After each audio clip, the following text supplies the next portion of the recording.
I'm honored to be joined today by one of the leading pro-Israel voices in the Senate, Senator Marco Rubio of Florida. Senator, before we begin, I just want to say thank you on behalf of the pro-Israel community for your outspoken support of Israel during your entire term in the Senate, and especially over the last 2 months. Well, I appreciate those words, and thanks for the chance to talk to you today. Senator, so let's jump right in here. It's been 2 months since Hamas's brutal and unprecedented attack on Israel.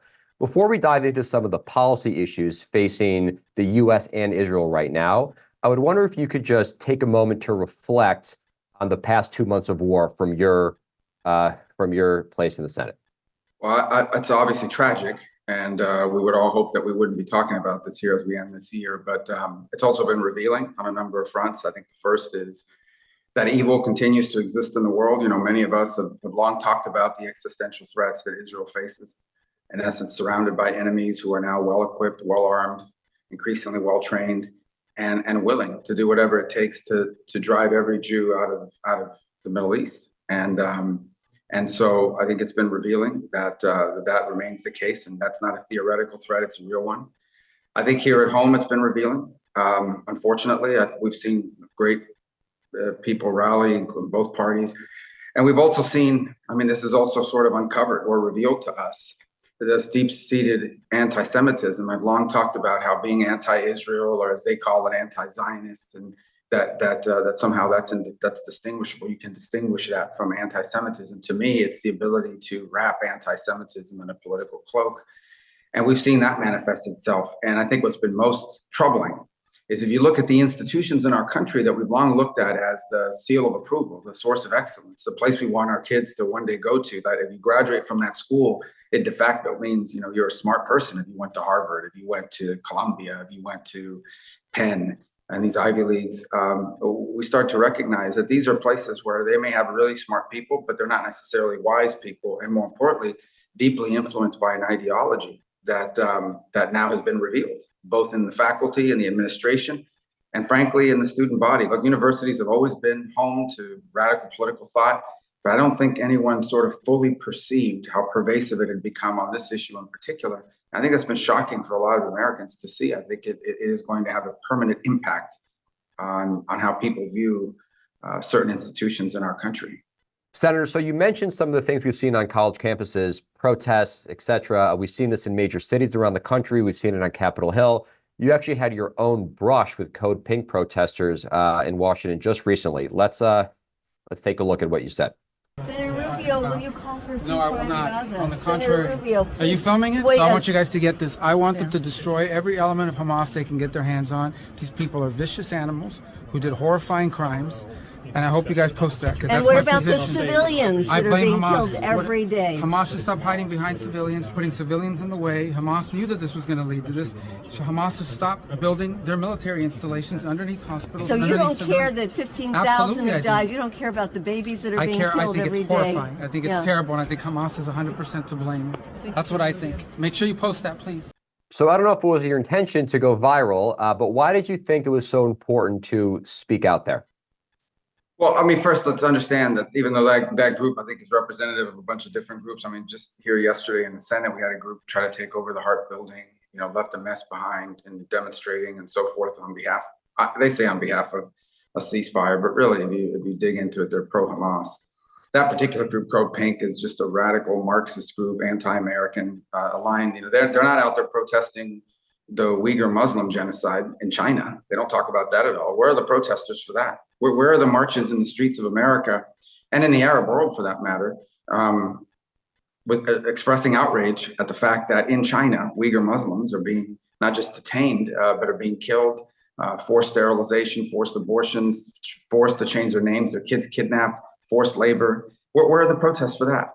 So I think the broader point, though, is if you look at all of these groups, right, there's one thing to say, and I don't agree with it, but there's one thing to say, look, I don't like war. I want a ceasefire. I want them to stop shooting at each other, right? We just want peace, It's even further, and you can argue, look, I'm not anti-Israel, but I just think maybe the best outcome for Israel's future is to have two states. There are people in Israel that believe in that. Sadly, many of the people that were killed in those attacks on the 7th of October, ironically, were people that had espoused some of those views, and Hamas didn't care. But this is different. I'm talking about within hours of this horrifying massacre. These weren't people out there even expressing concern about it. It was immediate justification. Some even went as far as to say that this was nothing, this was anti-colonial, that these were colonialist settlers, and this was an anti-colonial move by an oppressed people. It had characteristics of it that clearly told you what side they stood on. So to me, that's what these protests have been about from the very beginning. These are not ceasefire protests. These are pro-Hamas protests. Now, they're very careful about their language, but they know exactly what they're protesting and what they're in favor of. And many of them, if you really probe it, you'll find that many of them have long histories of saying that Israel's illegitimate, that it shouldn't exist, and so forth. So I think it's just important to call that out. Now, I didn't know they were going to be there, and they've actually come back a number of times and get really aggressive in larger numbers and so forth. But it wasn't planned or anything. It was sort of like an opportunity. And these guys with their little cameras, they think we're going to hide from them or somehow get us running away. We don't talk about it. I'm more than happy to engage on this issue. I feel passionately about it. I think it speaks first to justice and morality, but I also think it's in our national interest as Americans. And I saw that as an opportunity to clarify that and in the hopes that they would post it. And I'm glad they did. So turning back to the policy front, you've been supportive of the president's $14.3 billion supplemental aid package for Israel. But like everything else in Washington these days, even when both parties agree on something, it's hard to actually get it done. So as things stand now, what are the prospects for getting this aid passed in the Senate, passed in the House, and actually on its way to Israel?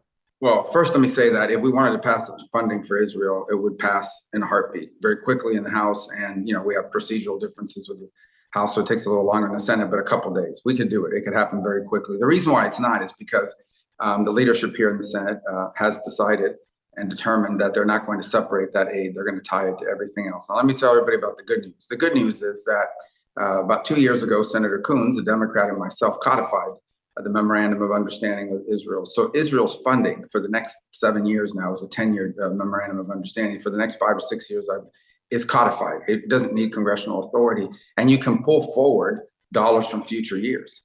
And there's all kinds of flexibility built in. So the administration has tools available for the foreseeable future to continue to provide aid to Israel. Now, at some point, we're going to have to come in and backfill that because it isn't like Israel's security threats are going to go away.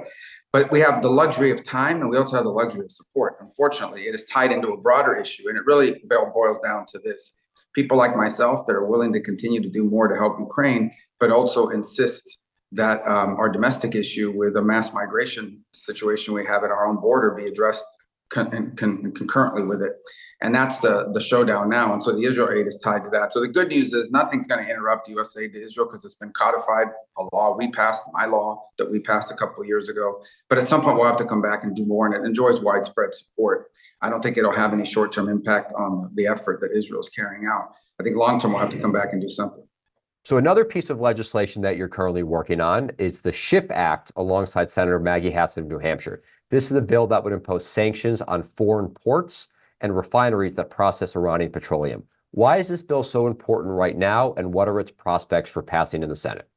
Well, because the processing of Iranian petroleum is one of the major ways that Iran enjoys the revenue that it has spent to sponsor terrorism all over the world. You look at the Houthis, okay? This is a group that may not even have running water, right? They don't function as an order. This is, basically a group of tribal warriors who today possess precision-guided munitions that are capable of hitting moving ships out at sea, hundreds of miles away. They didn't make this stuff. How do they acquire it? That's Iranian technology. That's Iranian weapons provided to them, encouraged to use against Israel, against shipping vessels tied to Israel. By the same token, you look at these Shia militias in Syria and Iraq, close to over 92 as of yesterday, 93 attacks against American troops and installations in the region carried out by these groups using precision-guided lethal munitions, really advanced weaponry provided by Iran. You look at how Iran has increased the range of its missiles and just over the last 5-7 years. Who pays for all that? Where's all the money from that coming from? Because it isn't like Iran has some vibrant, growing economy. The answer is it's coming from the sale of petroleum. And so what we have is these sanctions that are in place, and now we have the ability to evade those sanctions by getting third countries in desperate need of oil to in desperate need of using the refineries to refine the petroleum. So this is a way of going after the number one source of revenue that is used by the Iranian regime to fund terrorism, to try to kill Americans, and to sponsor terrorists, including Hamas, that have and continue to try to kill Israelis. So thank you for that overview on Iran and for the bill. And I know something else with Iran you've been very focused on is Iran's growing influence in Latin America. What can you tell us about your efforts to address this threat? Well, it's a twofold interest. The first is through Hezbollah. Hezbollah has had a presence in South America, particularly in the regions that border Paraguay and Brazil.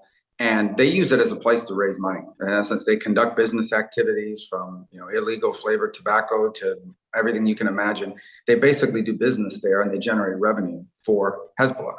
And obviously, Hezbollah is a direct agent of the Iranian regime. And Hezbollah, we know that one of the plans Iran has in case of a conflict with the United States is to use Hezbollah to carry out attacks against American allies, American interests, and Jewish interests all over the world.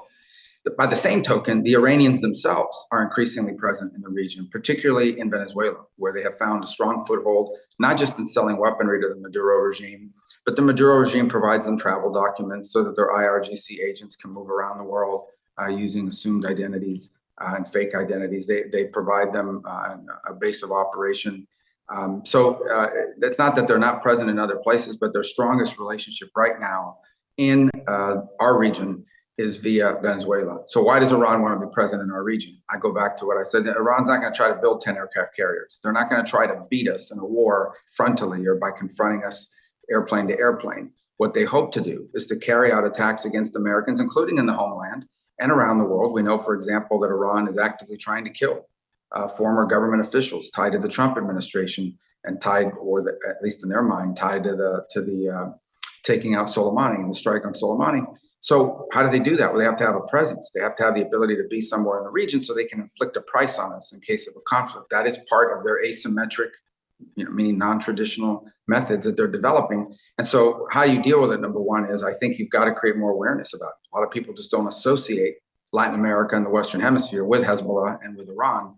And number two is, I think, like our bill that we have filed on the Western Hemisphere Defense Act, it is to create these partnerships with our regional allies so they can begin to confront the threat this poses to their own national security. Because if they're setting off bombs and so forth, it's going to be in their countries. Look at Argentina, where it wasn't long ago that there was, number one, the bombing of a Jewish center in Buenos Aires, and then the mysterious death of the prosecutor that was looking into it. So it's a real danger and a real threat, one we shouldn't take lightly. And I think creating more capacity in partnership with with the other countries in the region so they can become aware of it and confront it. And that's what our bill will create a strategy to do. So, Senator, thank you very much for joining us today, for all you've done to strengthen the U.S.-Israel relationship, for all you will do in the coming days and weeks to ensure Israel remains safe and secure. Thank you. Thanks for having me on.